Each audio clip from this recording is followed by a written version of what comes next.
What do you do with TJ Hockenson this season? Can we all agree that he was way overhyped last year? He was a bust. I mean, he was projected to be maybe the top tight end, if not top three. Generally, a lot of drafts, it was going Kelsey, Waller, Hockenson. And every magazine that I read, every source that I read, everyone was high on Hockenson. I think what we discounted was the badness of Jared Goff and the badness of the Detroit Lion organization. Having said that, though, if we look at his numbers from last season, what we'll see is, here he is in a Yahoo league. I mean, the targets were there. 11, 9, 2 was a dud, 8, 3 was a dud, 11, 9, 11, another dud, 8, and then 3, but he had a touchdown, and then 8. So you look at that, the targets are there. And you would think that with a quarterback like Jared Goff, he's going to rely on his tight end. It's interesting to note that Hockenson was not playing just as Amon-Ra St. Brown was emerging. We never really got to see them play productively together. And that's the real kicker for next season, is what will it be like to have the two of them with DeAndre Swift healthy back in the mix. So on paper, you've got a very good threesome there. Goff is the weak link. But you would think that with Hockenson, Amon-Ra St. Brown as your, he can be a possession receiver. You got Khalif Redmond on the other side who can take a little bit of attention away from them. And then you got DeAndre Swift out of the backfield. Would cater to Goff's play style. I think it would be interesting if the Lions actually drafted a quarterback at the end of the first round.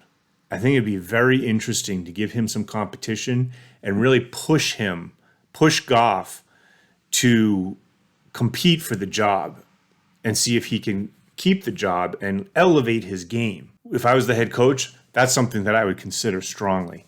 You need playmakers. They need playmakers. You need, with your top 5 pick, you need one of the top guys, probably on defense. So that's where I predict them going, either an edge rusher, probably an edge rusher. That's where I think they go at the beginning. At the end, though, that's going to be interesting. Unless they think that Goff can bridge maybe 2 more seasons for them, maybe 3, but definitely 2. Draft a quarterback maybe during a stronger draft and get maybe another wide receiver, or their offensive line's pretty good, but maybe beef up the defense a lot so that the offense can actually get onto the field. What do you do with Hockenson if you have him? I think you could go either way. If I was to split it 51%, 49%, which way would I go? I own him in one league. I actually would say try to trade him.